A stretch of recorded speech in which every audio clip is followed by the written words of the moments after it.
Alright, so first things first, we're going to get into a new game here. This screen is basically because eventually they're going to add DLCs to it. This will allow me to add those DLCs. They don't get released yet. I think one of them gets released later this month, March of 2022.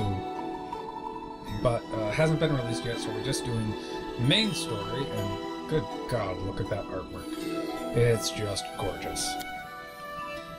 Alright, so now the question is, what difficulty are we going to be playing on? Now, normal, even though it's called normal, is more like a video game safe version of the Pathfinder tabletop role-playing game. Critical attacks by enemies are a little weaker. Instead of companions potentially dying in battle, they're given this condition called Death's Door, and then kind of revived. So a bunch of little things like that. You can find other videos explaining them in detail. I think we're gonna go on to core because I'm feeling daring. So core is just Pathfinder as is. No, the number of enemies. Let's make that standard. Okay, auto level up. I want that off. No stat adjustments. Mode controlling effects after combat. Yeah, I'll keep that as is. Heavy or light. Okay, so that'll stay heavy. That's the weather effect. So, like in like a absolute storm, like you would get some debuffs to battle in that. Show tutorial. I don't want any tutorials. I know how to play the game. If you want to learn how to play the game, you could look that up. All right. So going on to next. So now they have a bunch of different pre-generated characters, but that's no fun, is it? I'm creating my own character.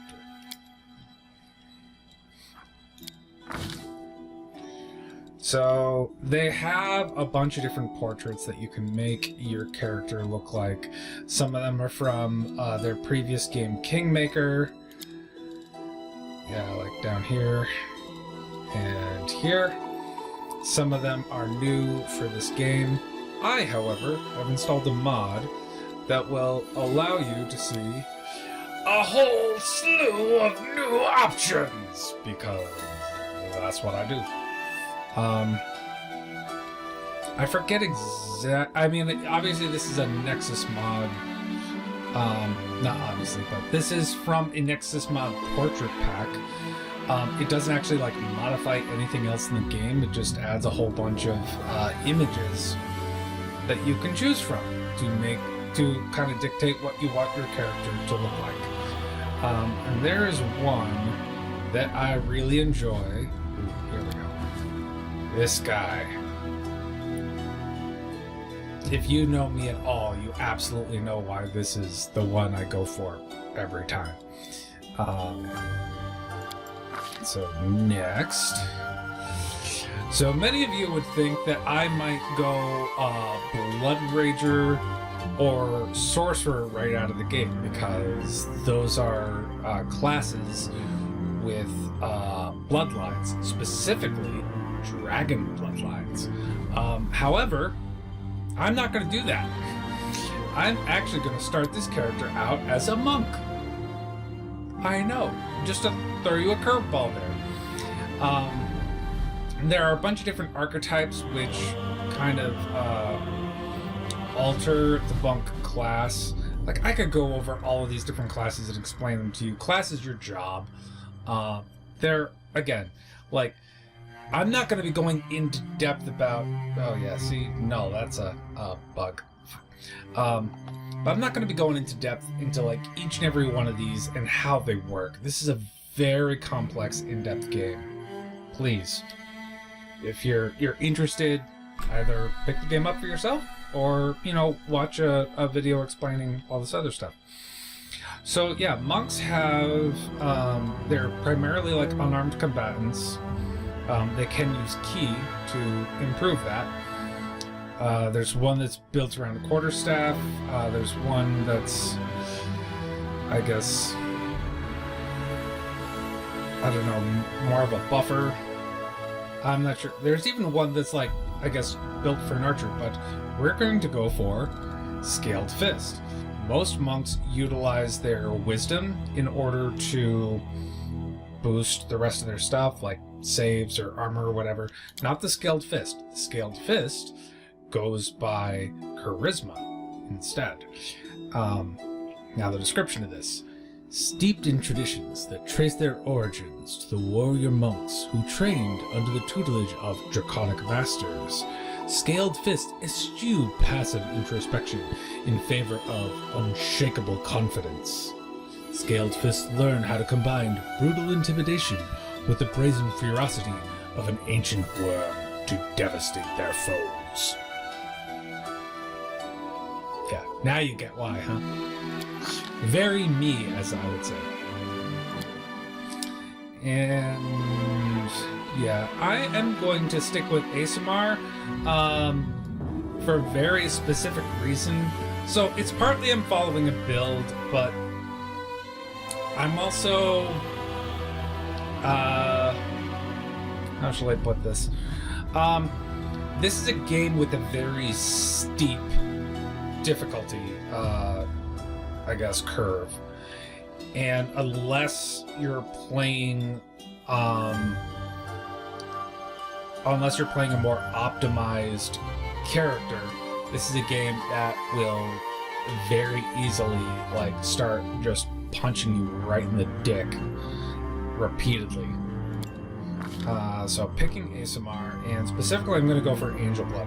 And I'm going for Angel Blood because, as I mentioned, the Scaled Fist monk benefits from charisma, and anything that's engaging in, fisticuffs is going to benefit from strength. So this gets benefits to both of those, as well as Lesser Restoration is going to become handy later on, and you'll see how. Background. This matters a little less. You might get like another proficiency, or either another additional class skills, boost to those class skills. So let's see. I know the build wants you to take this, the Farmhand, which adds athletics and lore nature. I don't really go for that myself. I always think that this character is a bit more, perhaps, noble of background.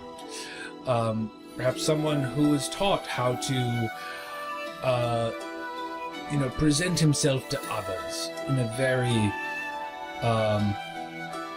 formal, precise, and diplomatic fashion, which kind of goes along with the charismatic character type. So I'm gonna go with emissary rather than like outright leader or courtier.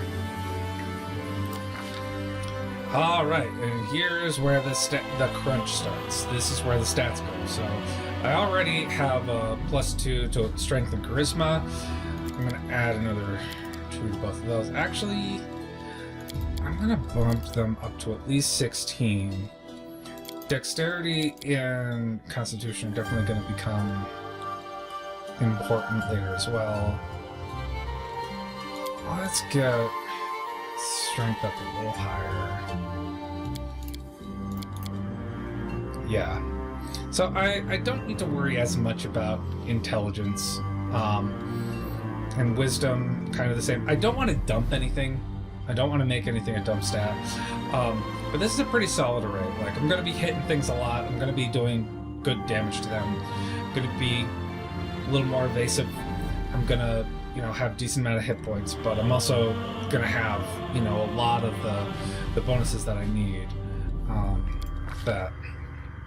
So, okay, we have 3 skill points. Always gotta have something in perception. Always gotta see 4 forever.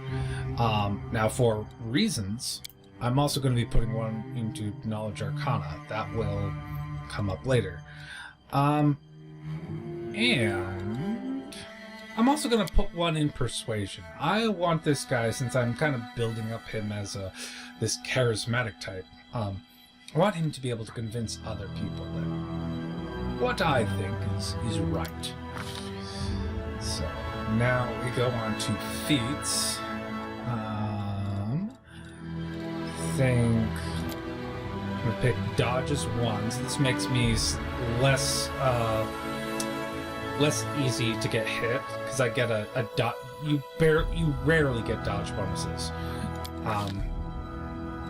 and I can get crane style, which on the one hand I'll take a slight penalty to attack rolls, but I'm going to be even harder to hit because it's going to up my dodge bonus by an additional +1.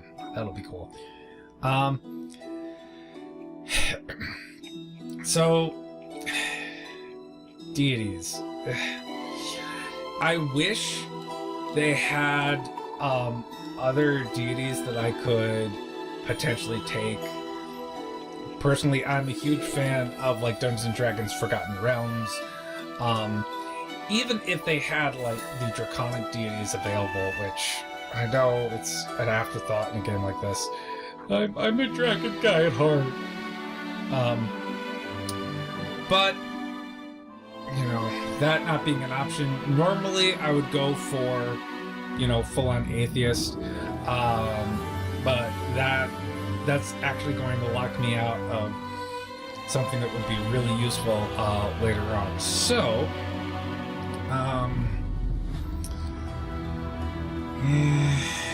actually, oh yeah, I'm going to make this guy a follower of Abadar. Now, Abadar, I'll read his description. Abadar, the god of cities, law, merchants, and wealth, also called the god of walls and ditches. In the Eastern Dragon Empires, is known to be a patient deity, maintaining a strong neutral stance in his actions. He sets forth to expand civilization and order among the peoples of Golarion. And he has a bunch of domains and a favorite weapon, which I don't really care about. I am monk. I hit things with my fist. So we really only have 2, or no, okay, we have 3 options here. Lawful good, lawful neutral, lawful evil. I know lawful good gets a bad rap, especially when people play them as more lawful stupid. I do think, however, it's possible to play a really interesting lawful good character, and partly based on the story, I'm more interested to play a good character than like neutral or neutral or evil characters can be interesting in their own right as well, but that's not what I'm going for this character. This is a character who very much feels like he has an obligation to better the lives of everyone around him, and that's like his primary drive as an adventurer.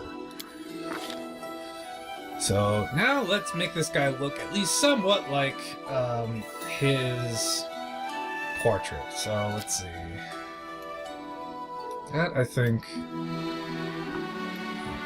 that's, yeah, that's kind of the style, but that's definitely not the... I think that's... Oh wait, I gave him a beard. He's supposed to be clean shaven. Yeah, that's kind of more of the hairstyle. Yeah, he's not, you know, the golden lips and eyes, but you know, we'll work with it. Yeah. I don't know. Maybe, let's see. Face. Actually... Oh, I can't go back to the... I'd have to go back a long way to the portrait. No, I'm not going to worry about it. So yeah, this is going to be what Drake looks like at the very beginning. He's very self-confident. I'm always ready. Together we stand. No, definitely not. You're done for. Maybe. My skills exceed yours. Nope. All this waiting bores me. Different character. Time's not waiting. Nope. And off we go. This is probably the most me. I think I'm gonna keep him an optimist. All right. And let's name him Drake because. And.